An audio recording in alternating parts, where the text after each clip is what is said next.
తెలంగాణ తల్లి విగ్రహానికి కేటాయించిన స్థలాన్ని రాజీవ్ గాంధీ విగ్రహానికి ఈరోజు ఆవిష్కరణ చేశారు మరి. దీన్ని ఎట్లా చూస్తారు మరి? ఒక కుటుంబానికి ఊడిగం జేసి, ఒక కుటుంబానికి బూట్ లిక్కింగ్ జేయడం అనేది కాంగ్రెస్‌కి అలవాటయిపోయిందండి. రాజీవ్ గాంధీ విగ్రహము, లేదా ఇటలీ మాత విగ్రహమో పెట్టుకోవాలని వాళ్ళు డిసైడ్ అయిపోయిండ్రు. వాళ్ళకి బూట్ లిక్కింగ్ అలవాటయిపోయింది.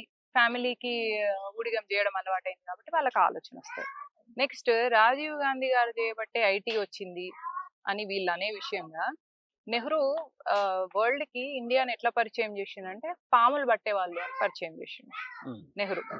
మన so called first prime minister of the అవును. నేషన్. అవును. అట్లా ఈయన వచ్చేసి ఐటీని పరిచయం చేసిందే రాజీవ్ గాంధీ. అసలు ఇంకా రాజీవ్ గాంధీ, నెహ్రూ, ఇందిరా గాంధీ, మన ఇటలీ మాత, ఇప్పుడు వచ్చిన రాహుల్ గాంధీ వీళ్ళు లేకపోతే మనందరం చెట్ల మీద పుట్ల మీద ఉండేటోళ్ళం. మనకు మనకు సంస్కృతి లేదు, మనకు ఒక సాంప్రదాయం లేదు, ఏం లేదు అని వీళ్ళ అంటే ఉద్దేశం. కంప్యూటర్‌ని అసలు కనిపెట్టి అదే కంప్యూటర్‌ని పరిచయం చేసిందే రాజీవ్ గాంధీ అని చెప్తుండే. లేకపోతే మనం అందరం కూడా ఐటీ సెక్టారే ఉండేది కదా హైదరాబాద్‌కి. అలాగే కేటీఆర్ ఎవరైతే ఉన్నారో ఐటీ మినిస్టర్ ఆయన బజ్జీలు అమ్ముకోవాల్సిన పరిస్థితి ఉండేదని చెప్తుండే ఇండైరెక్ట్‌గా సీఎం. ఎంత సంస్కారహీనంగా మాట్లాడడం.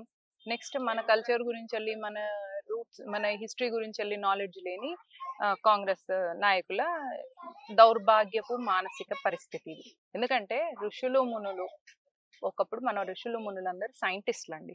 జీరోని కనిపెట్టింది భారతదేశం. ఎన్నో మీరు ఒక్కొక్క టెంపుల్కి వెళ్ళి చూడండి, ఎంత సైన్స్ ఉంటుంది చూడండి. ఎక్కడ టెంపుల్ అయినా చూసినా కూడా ఆ కన్స్ట్రక్షన్ మెథడ్ కానీ, అసలు కన్స్ట్రక్షన్ కోసం యూజ్ చేసిన టూల్స్ కానీ, ఇవన్నీ కూడా ఎంత అడ్వాన్స్ టెక్నాలజీ మన దగ్గర లేకపోతే మనం ఇట్లాంటివి చేయగలమో చెప్పండి. సో మన రూట్స్ పట్ల నాలెడ్జ్ లేని వాళ్ళు, మన సంస్కృతి పట్ల గర్వంగా ఫీల్ కాని వాళ్ళు మాట్లాడే నీచపు మాటలు ఇవి. సో కాంగ్రెస్ కానీ, కాంగ్రెస్ లో ఉన్న లీడర్స్ కి ఎప్పుడైనా కూడా భారతదేశం పట్ల ప్రౌడ్ గా ఫీల్ అవ్వడం కానీ, మన సంస్కృతి పట్ల ఫీల్ అవ్వడం కానీ, ఈ నాగరికతకు వారసులుగా ఫీల్ అవ్వడం అనేది వాళ్ళకి లేదు. కాబట్టి వాళ్ళ నుంచి ఇట్లాంటి మాటలే వస్తాయి.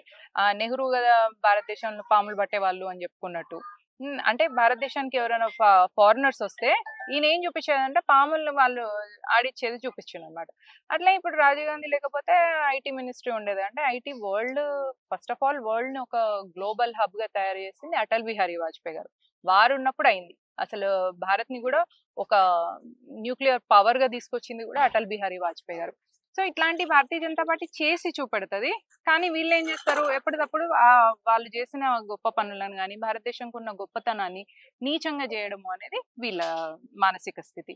ఈ మానసిక స్థితికి ఈ జబ్బు అండి, ఇది ఒకలాంటి జబ్బు. దీనికి ట్రీట్మెంట్ లేదు. ప్రజలే గుర్తించి వాళ్ళను పొలిటికల్ అన్ఎంప్లాయీస్ గా చేయడం, రాజకీయం నుంచి వాళ్ళను నిరుద్యోగులుగా తయారు చేస్తే అప్పుడు వీళ్ళకి కొంచెం సోయి వస్తుందని నా ఫీలింగ్. Thank you.